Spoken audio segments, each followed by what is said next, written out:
Everyone, कैसे आप लोग। तो आज हम लोग का पॉडकास्ट सीरीज का जो टॉपिक है वो फाइनेंशियल ड्यू डिलिजेंस के बारे में है। तो जब मैं सीए बना था ना, तब मेरे को सिर्फ उसका वर्ड ही पता था कि एफडीडी। लोग बोलते थे एफडीडी में काम करे, कोई बोलता टैक्स में काम करे, ट्रांजैक्शन एडवाइजरी सर्विसेज, कोई बोलता स्ट्रेटेजी एंड ट्रांजैक्शंस में काम करे। बट एक्चुअल में उसमें काम क्या होता था वो चीज़ के बारे में पता नहीं था। बस इतना पता था वो एमएनए का पार्ट है, कुछ ड्यू डिलिजेंस कराना पड़ता है। तो आज हम लोग उसको डिटेल लेवल में जानेंगे कि उसमें क्या काम होता है और उसमें हम लोग अप्लाई कैसे करते हैं, उसका इंटरव्यू का प्रोसेस क्या होता है, उसमें उसका पे स्केल क्या है, उसका टोटल हायरार्की क्या करियर पाथ उसमें देख सकते हैं। तो आज हमारे गेस्ट ऑफ ऑनर है Piyush Malani. So Piyush, first of all thank you so much कि आप बैंगलोर से फ्लाई करके आए कोलकाता के लिए इस पॉडकास्ट के लिए। I am truly grateful for this. So Thank you for inviting me to your podcast.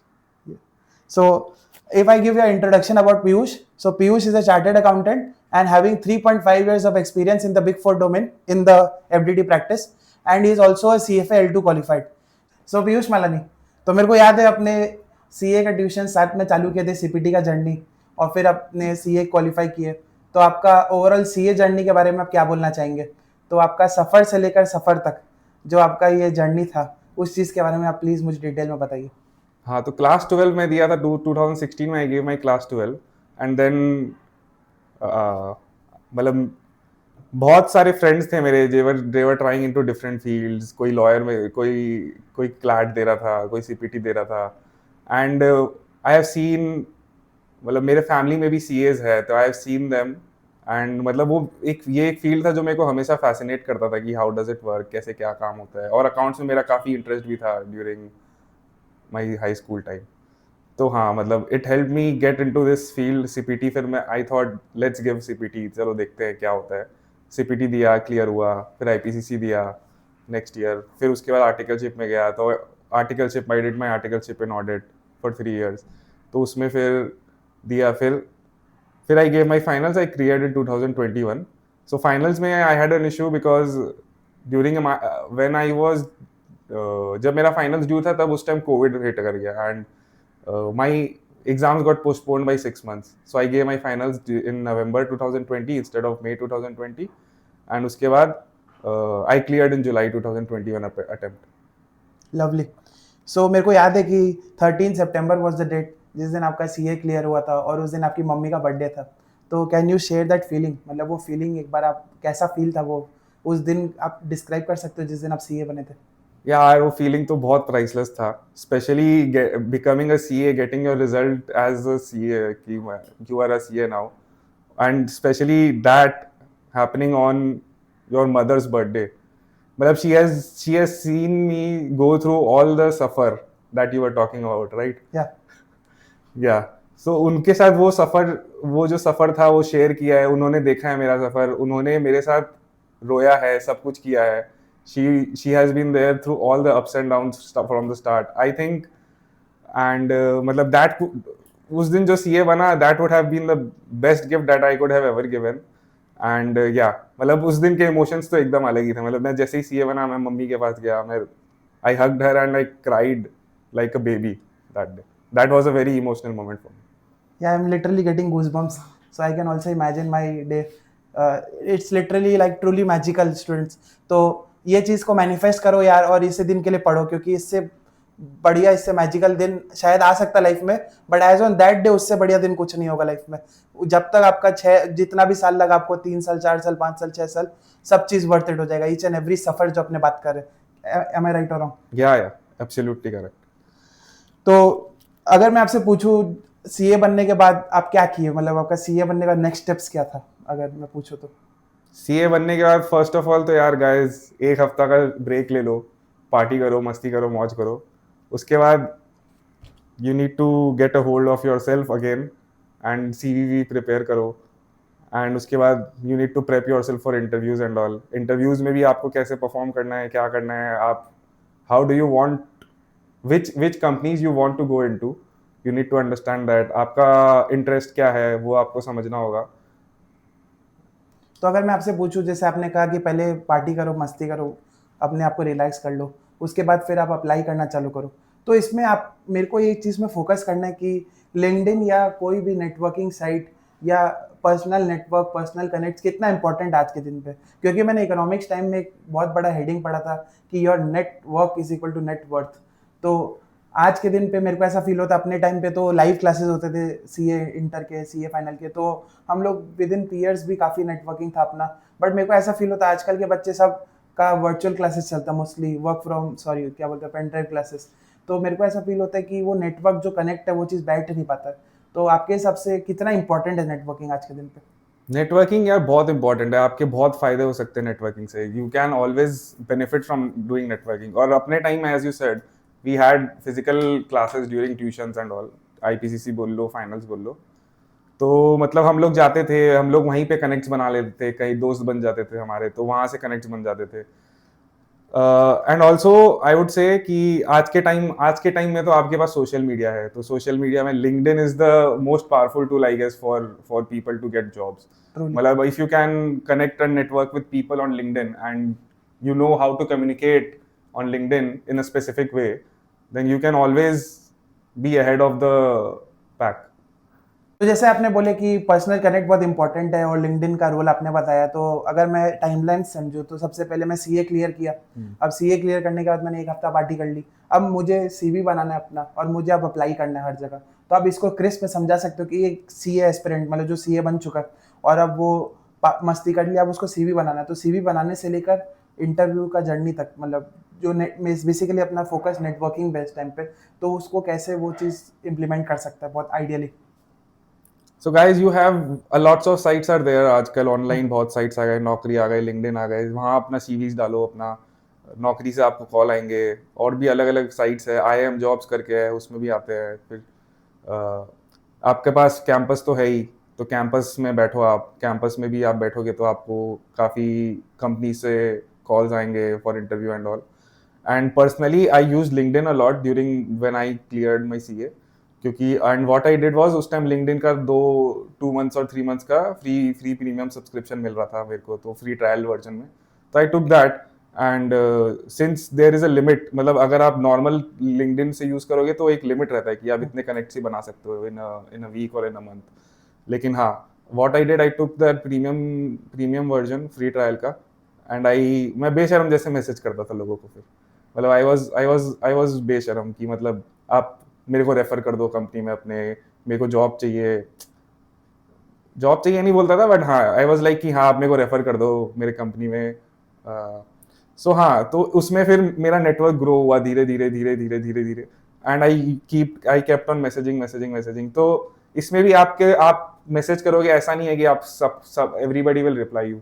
You need to understand that कि हाँ ठीक है, कुछ लोग हैं जिनके पास टाइम भी नहीं है, कुछ लोग हैं जो ऐसे ही रिप्लाई नहीं करेंगे, कुछ लोग होंगे कि हाँ मतलब देख के छोड़ देंगे। But you need to be in your game, मतलब आपको करते रहना है, एक परसिस्टेंस रखना है आपको।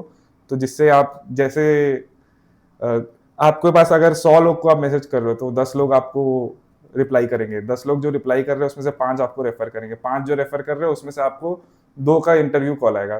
तो basically you need to be very persistent and discipline कि मतलब करते रहना है to get that job that you want. Totally agreed.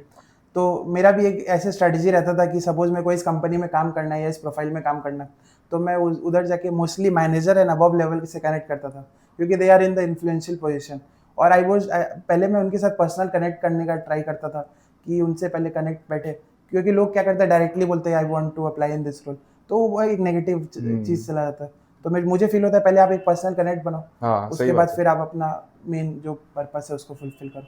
तो हाँ, social media and networking sites बहुत इंपॉर्टेंट है आज के दिन पे। एंड ट्रस्ट मी, लिंक्डइन में एक से एक कंपनीज के कॉल भी आते हैं, मतलब आप ट्राई करोगे तो आप बहुत अच्छा जॉब क्रैक कर सकते हो उससे।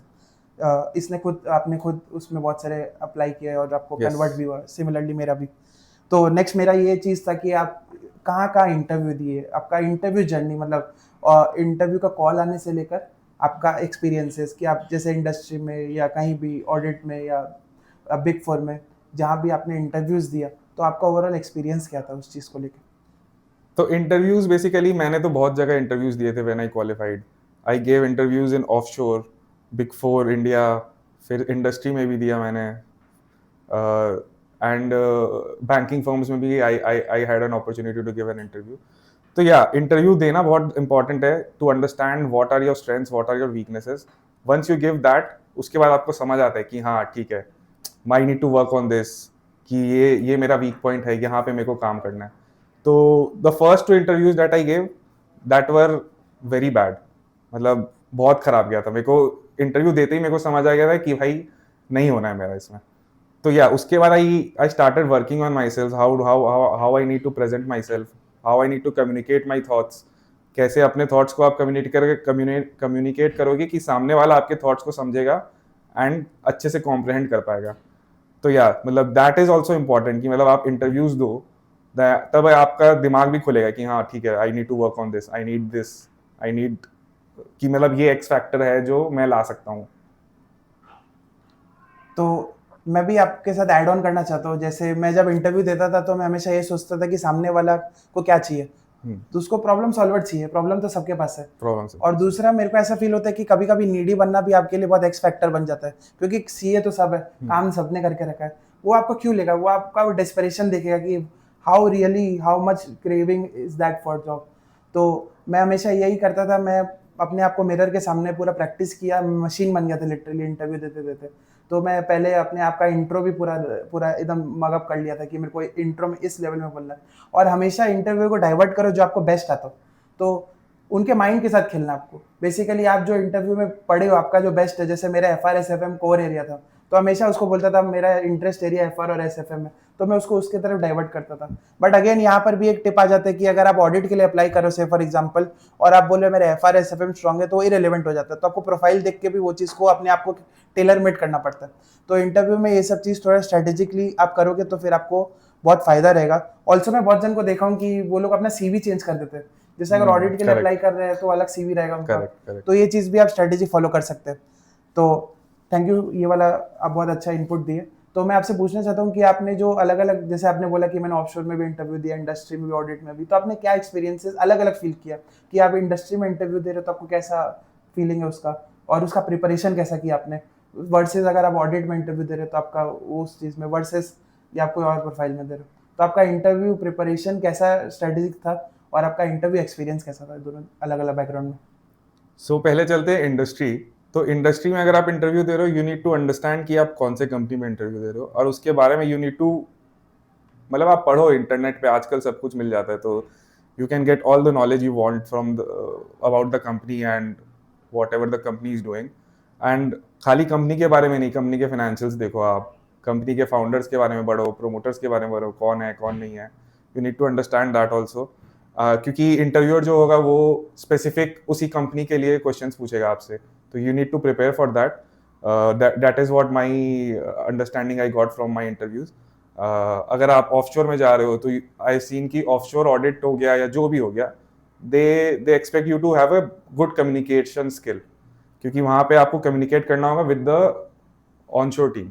जो ऑनशोर टीम रहेगा वो बैठे रहेंगे यूएस, यूके, कनाडा, ये सब जगह पे. तो आपको कम्युनिकेशन स्किल्स आपको अच्छा करके जाना होगा. Where is an big four India में दे बेसिकली वांट कि आपके स्किल्स क्या है, आपने आर्टिकलशिप में क्या काम किया, आपके प्रैक्टिकल नॉलेज क्या है, what have you done during your articleship हो गया. फिर मतलब आपके टेक्निकल्स पे ज़्यादा फोकस रहेगा उनका.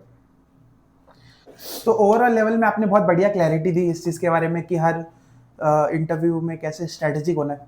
अगर मैं स्पेसिफिकली आपसे पूछूं कि आपका एफडीडी डोमेन में जो आपने अप्लाई किया, वहाँ से लेकर ऑफर लेटर तक, तो उसका टाइमलाइंस क्या था और आपने कैसे अप्लाई किया, और प्लस उसका पूरा प्रोसेस आप समझा सकते हैं. अगर मैं एक एफडीडी एस्पिरेंट हूँ और मुझे एफडीडी में अप्लाई करना है, मैं कैसे अप्लाई करूँ और प्लस इंटरव्यू के लिए कैसे प्रिपेयर करूँ. तो बेसिकली एज आई टोल्ड, मैं लिंक्डइन पे गया बेशरम जैसे, मैंने तो सीधा सीनियर मैनेजर को एक मैसेज कर दिया था कि I want to get into this role. तो हाँ, तो सीनियर मैनेजर का भी ऐसा बात नहीं है, he replied me after a week. तो उसका भी काफ़ी लेट से रिप्लाई आया था, and I got the interview call 1 महीना बाद फ्रॉम द एचआर कि मतलब you have a technical round with the manager. तो वो आपको पेशेंस रखना होगा कि मतलब because it takes time for interview to get scheduled and everything. तो ये प्रोसेस है. एंड इसमें फिर आपका इंटरव्यू होगा मैनेजर राउंड के साथ. मैनेजर राउंड आप अगर क्लियर कर लोगे तो उसके बाद you get to the partner round. And nowadays they have also started Excel round. तो आपका एक एक्सेल राउंड होता है at the start before the manager round. उसमें they try to test your Excel skills की मतलब आपका Excel skills कैसा है, फॉर्मूलाज आपको कैसे आते हैं. फिर एफडीडी बेस्ड आपको PNL, FDD style PNL, balance sheet ये सब बनाना होगा. But you don't need to worry about that. मतलब वो आपको एक फॉर्मेट मिल जाएगा, उसका भी आपको टेंशन लेने का दरकार नहीं है. वो आपको बस फॉर्मेट में आपको बेसिकली अपने फाइनेंस उस द कंपनी के फाइनेंशियल्स को आपको उस फॉर्मेट में प्रेजेंट करना है बस. Nothing to worry about.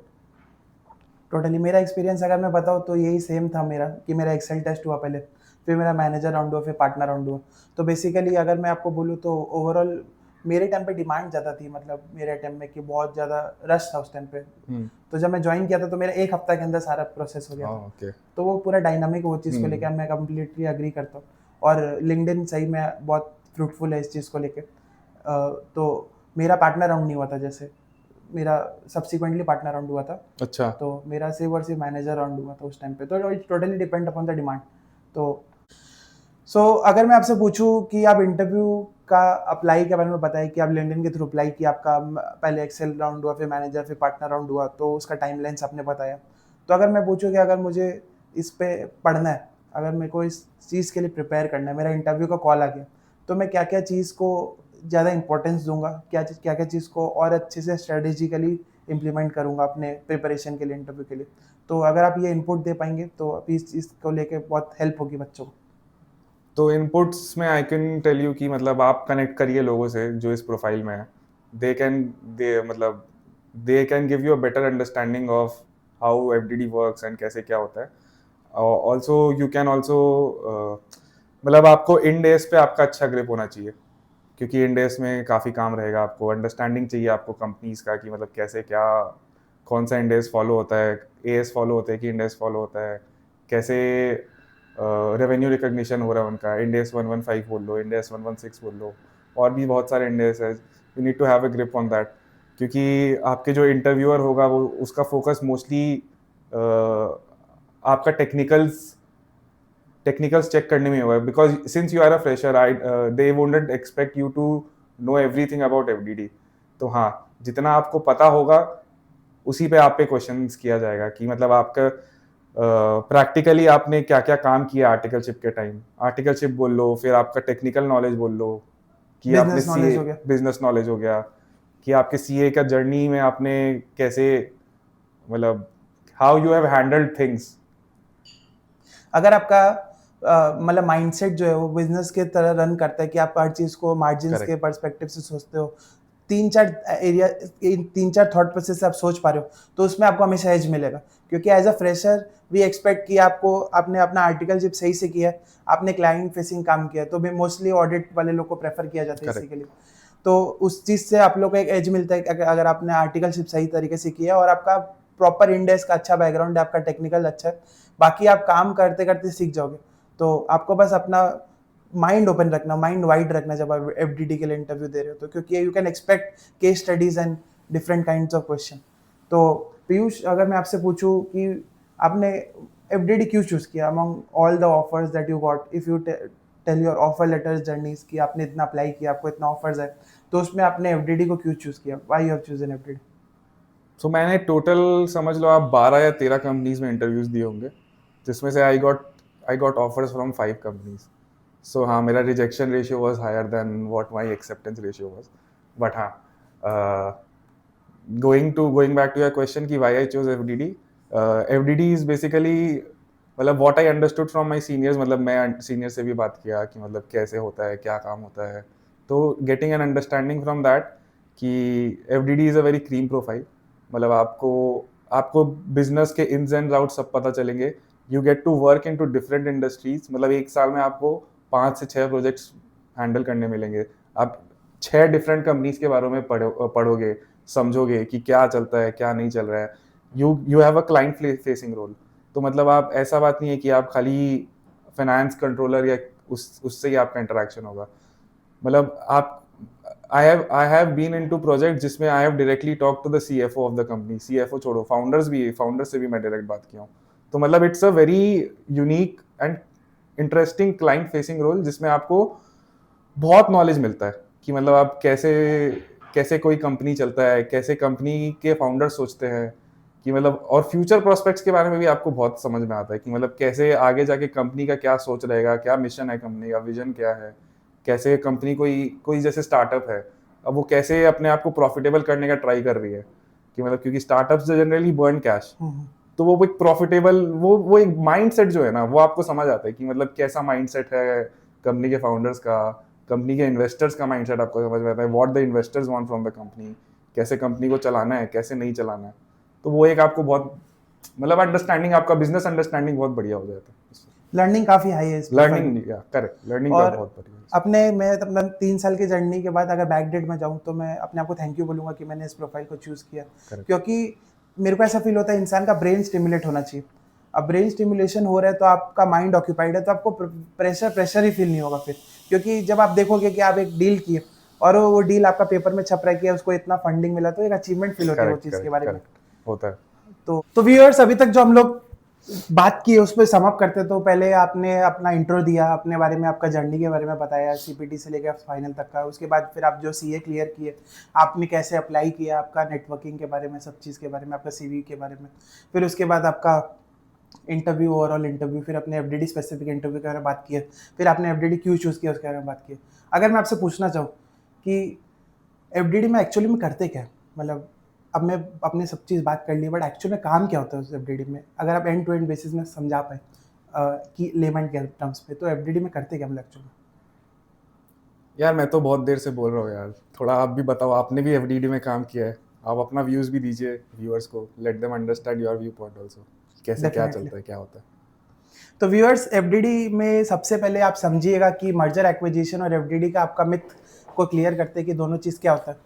तो मर्जर एक्विजिशन के अंडर बहुत सारे चीज़ आते हैं, उसमें आता है एफडीडी, आता है फाइनेंशियल ड्यू डिलिजेंस, दूसरा कमर्शियल ड्यू डिलिजेंस आता है, तीसरा आपका आता है tax due diligence, HR due diligence. तो एक कंपनी है जिसको दूसरा कंपनी एक्वायर करना चाहता है, या दूसरे केस में बोलूँ, एक कंपनी अपने आप को, अपना स्टेक्स को बेचना चाहता है, तो वो क्या करता है, वो एक इन्वेस्टमेंट बैंकर को हायर करता है। अब इन्वेस्टमेंट बैंकर जो है वो कंपनी से उसके नीड्स के बारे में, उसके बिजनेस को अंडरस्टैंड करके एक इन्फॉर्मेशन मेमोरेंडम बनाता है, जो बेसिकली कुछ नहीं, कंपनी का पैम्पलेट है, जिसमें वो बोलता है कि कंपनी का अभी क्या चल रहा है, कंपनी का फ्यूचर प्रोस्पेक्ट्स क्या है, उसके पाइपलाइंस क्या होंगे, फोरकास्ट क्या होंगे। उसके बाद वो पैम्पलेट्स को सर्कुलेट करता है इन्वेस्टर्स के बीच में, पोटेंशियल इन्वेस्टर्स। तो इन्वेस्टर्स लोग को इस कंपनी में जिसको इंटरेस्ट आता है, तो वो बोलते हैं कि मुझे इस कंपनी में इंटरेस्ट है, तो वो एक्सक्लूसिविटी पीरियड मांगते हैं कि मैं इस दौरान, जैसे 90 दिन का उनको एक्सक्लूसिविटी पीरियड मिल गया, तो इस दौरान वो आपको बताएंगे, वो आप पे ड्यू डिलिजेंस करवाएंगे, फिर उसके बाद वो ओवरऑल कंक्लूड कर देंगे कि वो इन्वेस्ट करना चाहते हैं कि नहीं। तो इसी पीरियड में वो या तो इन्वेस्टर हम लोग हायर करते हैं, जिसको हम लोग बोलते हैं बाई साइड डिलीजेंस, तो हम लोग बाई साइड ड्यू डिलीजेंस करते हैं, या हम लोग को सेलर हायर करते हैं कि भाई मैं ड्यू डिलीजेंस कराना चाहता हूँ, कि मैं अपना प्रोसेस को एकदम स्मूथ रखना चाहता हूँ, जैसे इन्वेस्टर आएगा मैं उसको रिपोर्ट दूंगा तो मेरे को फंडिंग जल्दी मिलेगी, तो उसको बोलते हैं सेल साइड डिलीजेंस। मोस्टली ये प्रोजेक्ट्स जो होते हैं 4 से 6 हफ्ता के बीच में कंप्लीट होते हैं, एंड बहुत प्रोजेक्ट जल्दी भी होते हैं, थोड़ा टाइम कंज्यूमिंग भी हो सकता है, but mostly range 4 to 6 weeks का रहता है। तो अगर आपने इकोनॉमिक्स टाइम्स में देखा होगा, उसमें लिखा हुआ रहता है कि इस मल्टीपल में इस कंपनी ने एक्वायर किया, इस कंपनी का ये वैल्यूएशन था। तो वो वैल्यूएशन होता कैसे है, तो वो रेवेन्यू मल्टीपल मोस्टली या एबिडा मल्टीपल के बेसिस में होता है। अब रेवेन्यू अगर कंपनी का 100 करोड़ है, उसका उस इंडस्ट्री का मल्टीपल है 10x, तो उस कंपनी का वैल्यू है 1000 करोड़, बट वो 100 करोड़ या वो एबिडा 10 करोड़ एसेटेन कौन कर रहा है।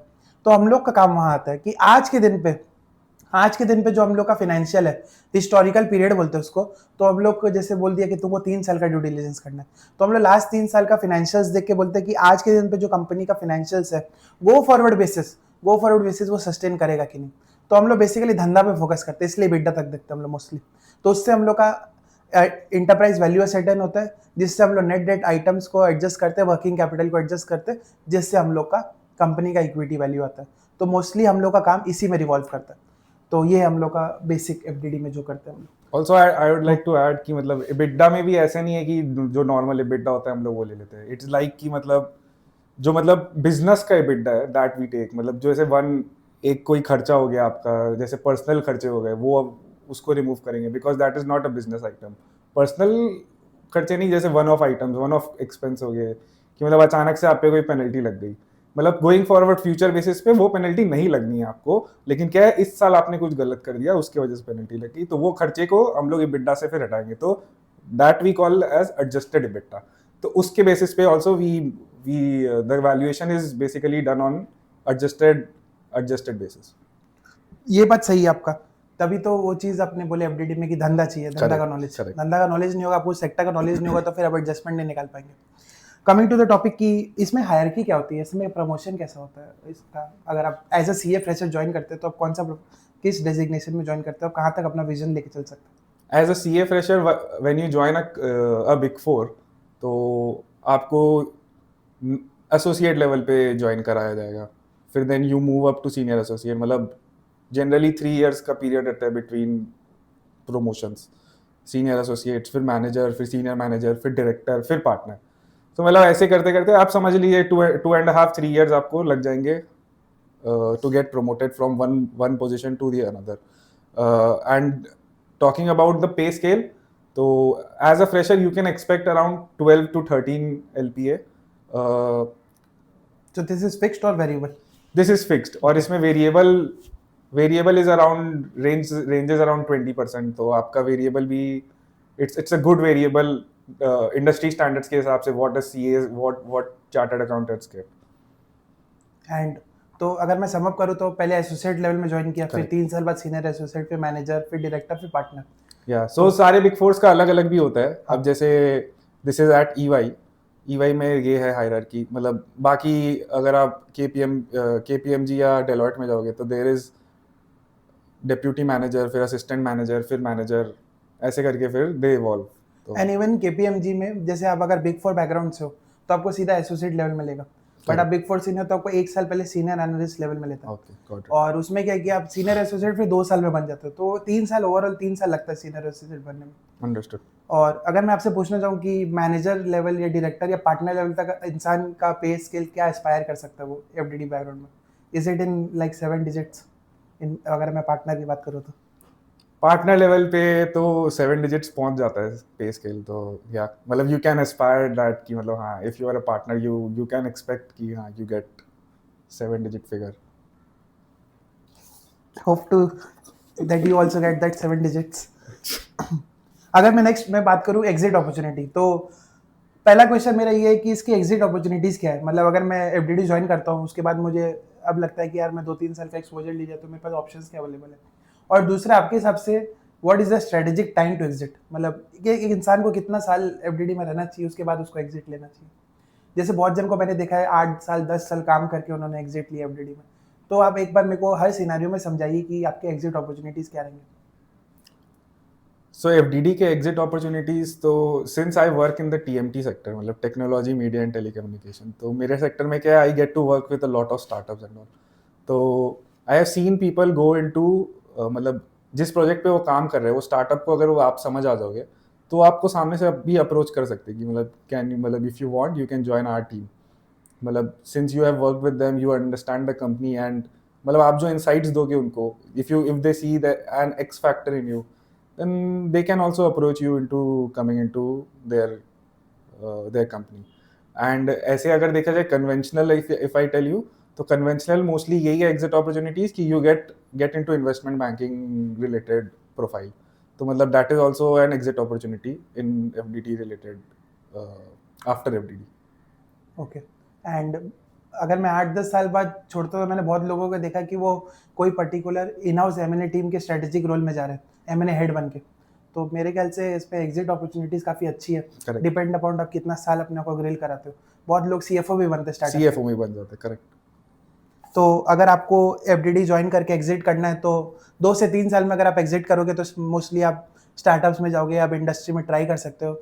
उसके बाद आप जितना साल ग्रिल करोगे उसके बाद आप एस्पायर कर सकते हो कोई भी कंपनी का सीएफओ बनने का और या इन हाउस एमएनए टीम को लीड करने का.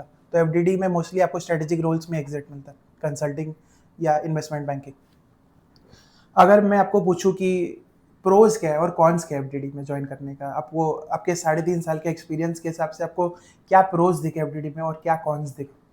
Pros, as I said earlier, कि मतलब you get to learn the ins and outs of businesses. मतलब ऐसा नहीं है कि खाली एक ही बिजनेस के बारे में आपको समझ आएगा. मतलब आप 5-6 प्रोजेक्ट हैंडल करोगे तो आपको 5-6 अलग अलग बिजनेसेस मिलेंगे, बस उसके बारे में आपको समझ आएगा. क्लाइंट फेसिंग रोल है तो क्लाइंट से आपका डायरेक्ट इंटरेक्शन होगा, क्लाइंट कैसे सोचता है आपको पता चलेगा. मतलब these are the these are some of the pros if you get into FDD. आपका learning curve बहुत high रहेगा, मतलब आप 1 साल 2 साल में जितना सीख पाओगे उतना आप कहीं और अगर कोई एक इंडस्ट्री, कोई एक पर्टिकुलर कंपनी या एमएनसी में अगर आप काम करोगे, आप उस पर्टिकुलर इंडस्ट्री में आप एक्सेल कर पाओगे. लेकिन हाँ, यहाँ पे you get to learn the ins and out of the industry also and the company also, एंड कैसे प्रोमोटर्स लोग का या फाउंडर्स का दिमाग चलता है, उसमें भी आपको इंसाइट्स मिलते हैं. तो एक प्रोज तो these are the pros. And cons में इफ आई से तो देयर आर चैलेंजेस कि मतलब since it's a client facing role, तो हर क्लाइंट फेसिंग रोल में आपको एक चैलेंज मिलेगा कि आपको थोड़ा वर्क लाइफ बैलेंस का इशू रहेगा. तो there are times when I have work till 5 AM in the morning. तो मतलब ड्यूरिंग द स्ट्रेस पीरियड, और मतलब जब बहुत प्रेशर पीरियड होता है कि हाँ ठीक है, मतलब तो यहाँ पे क्लाइंट फेसिंग रोल्स में आपको बेसिकली क्लाइंट ही आपको प्रेशराइज करेगा कि you need to give it fast, report आपको फास्ट देना है. तो उसमें क्या होता है, आपका turn around time should be very fast. तो हाँ, तो it is a very time taking role, but हाँ यू ऑल्सो नीड टू मतलब be hands on with whatever you have. Definitely, क्योंकि आपका क्लाइंट फेसिंग है तो ये रेगुलेटरी रिक्वायरमेंट भी नहीं है, और इधर Correct. कि आपको फंडिंग दिलानी है तो हाँ. और इम्पोर्टेंट हो जाता और है. तो important. क्लाइंट को फंडिंग चाहिए तो वो बार बार प्रेशराइज करता, तो काफ़ी टाइम स्ट्रिंजेंट थिंग है.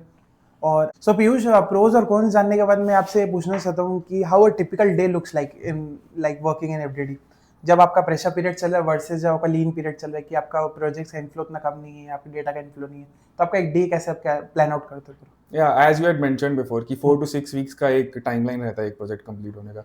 तो start of the project is generally when you have a lean phase, because आप डेटा रिक्वेस्ट भेजोगे क्लाइंट को, क्लाइंट उस डेटा पे वर्क करेगा, क्लाइंट उस डेटा पे वर्क करके आपको डेटा भेजेगा. तो it takes a week and a half, मतलब अराउंड 10 days का टाइम आपका थोड़ा लीन फेज रहेगा at the start of the project.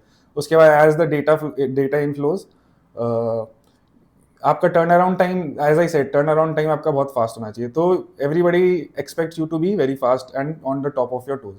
तो हाँ, तो वैसे आपका धीरे धीरे प्रेशर बढ़ना चालू होता है. And as you get to the end of the project, तो धीरे धीरे आपका वो प्रेशर और बढ़ता रहता है, बिकॉज रिपोर्ट लिखना होता है, सब कुछ होता है. उसके साथ आपको पार्टनर से रिव्यू करवाने हैं, मैनेजर से रिव्यू कराने हैं, बहुत सारे रिव्यूज भी होते हैं इन द फिर डेटा प्रोसेस. चेंजेस भी होते हैं. डेटा चेंजेस भी होते हैं बहुत बार, तो क्योंकि स्टार्टअप्स है तो उनका data maintenance is not that great. तो it's not an organized, right, it's not that organized. तो बेसिकली या this is the timeline that generally follows in a typical FDD project. एक चीज़ और पूछना था आपसे, जैसे आपने जब बात करें ऑपरेशंस के बारे में, तो एक्सेल स्किल्स, मतलब अगर मैं एक सीए हूँ और मेरा आर्टिकलशिप किया हुआ है, तो मैं क्या प्री रिक्विजिट्स है बिफोर ज्वाइनिंग एफडीडी, मैं क्या चीज़ में हैंड्स ऑन लियो ज्वाइन करने के पहले?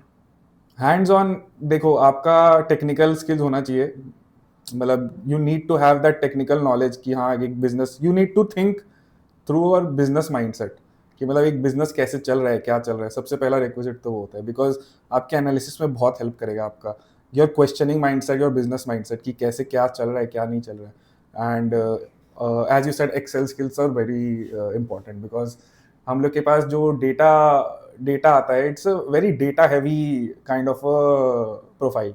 तो जो डेटा रहेंगे उसको आपको जल्दी जल्दी क्रंच करके आपको उस पर एनालिसिस करके देना होगा. तो you need to be hands on with your Excel skills. So yeah, also there are some times that we get a lot of data, मतलब इतने सारे रोज होंगे एक डेटा में कि मतलब एक Excel cannot handle that much amount of data. So you also need to be hands on with tools like Power BI, Alteryx, Tableau. मतलब they can also help you in getting your business analysis done at a, मतलब और अच्छे से आप you can Faster present yourself. And also मेरे को ऐसा feel होता है कि जो आप समिफ्स हो गया, फिर वी लुकअप हो गया, Correct. इंडेक्स मैचेस, वो सब आप मैं हैंड्स ऑन लिया अभी से. पिवट टेबल जितना जल्दी आप टर्न अराउंड टाइम करोगे, इनिशियली वो एक्सपेक्टेशंस है. Correct. उसके बाद फिर आपका बिजनेस माइंडसेट बनेगा, आपका एनालिसिस और एडजस्टमेंट्स पे आपका रिलाई किया जाएगा आपके ऊपर. और एक चीज़ है कि जैसे एक्सेल के बारे में बोले, स्टार्टअप बेसिकली स्टार्टअप में होता है कि बहुत अनऑर्गेनाइज डेटा रहता है, तो उसको अपने को उसको क्लीन करना है, वो चीज़ को लेकर आपको बहुत हैंड्स ऑन रहना होगा.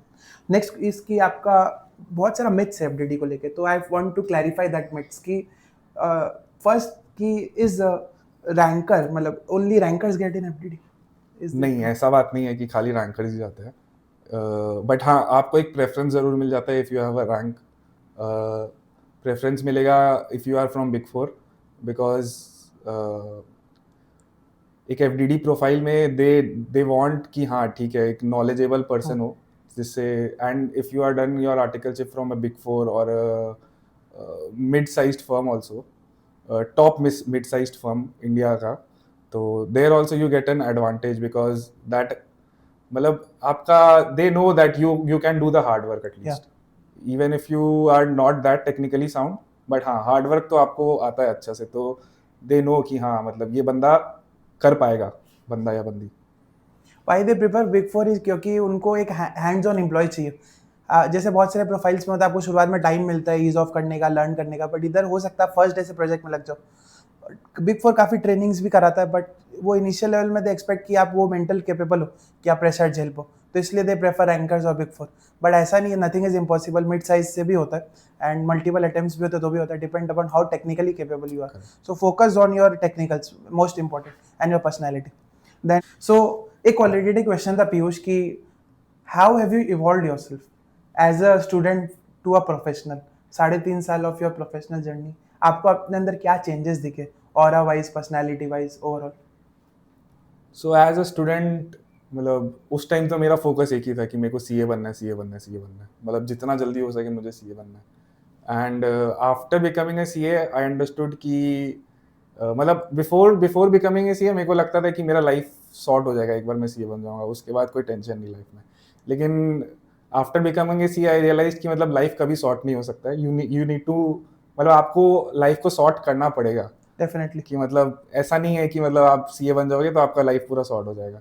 मतलब यू नीड टू अंडरस्टैंड कि हाँ it is a long process, जब तक चलता रहेगा तब तक कुछ ना कुछ प्रॉब्लम्स आती रहेंगी एंड आपको उस प्रॉब्लम्स का सोल्यूशन निकालते रहना पड़ेगा। तो हाँ दिस इज़ द पॉइंट कि मतलब ये मेरे को एक अंडरस्टैंडिंग मिला and I matured a lot, मतलब doing my job, talking to socializing बोल लो या कलीग से बात करना बोल लो, how to talk with your seniors, how to talk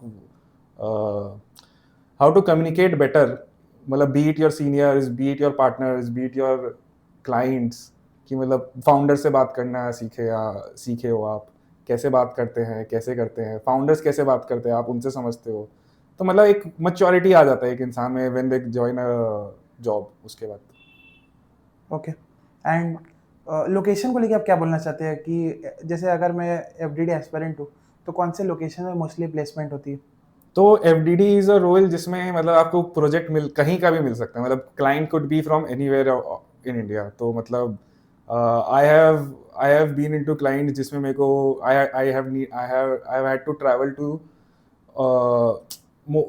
I have had to travel to Delhi, Mumbai, Chennai, मतलब it's a very client specific role, तो आपको क्लाइंट प्लेस जाके ही काम करना रहेगा, तो you are on the road a lot of the time. If you are getting a client in your home city, then well and good. नहीं तो आपको काफी ट्रैवल करना पड़ता है। Lastly, any advice for the aspiring CAs who is watching your video? Advice एक ही रहेगा ये कि ये एक जर्नी है, बहुत बड़ा जर्नी है, 5 साल 6 साल का। You need to enjoy this journey, मतलब ज़्यादा स्ट्रेस लेके भी मतलब नहीं है लाइफ में। ये जर्नी जो है it is meant to enjoy, मतलब आप इसमें दोस्त बनाओगे, आप रोओगे उनके साथ, आप हंसोगे खेलोगे उनके साथ, तो एक मतलब उसको स्ट्रेसफुल पीरियड मत बनाओ, मतलब you need to enjoy a bit, मतलब मजे करो एंड हाँ मतलब बट फोकस मत खो, you need to be focused also कि हाँ मेरा this is my goal in life and मेरे को जितना जल्दी हो सके this I need to achieve this goal. Lovely. Thank you so much, Piyush, for this podcast. Had an amazing insights, and I hope that this podcast will help like millions of aspiring CAs. चलो बढ़िया, thank you.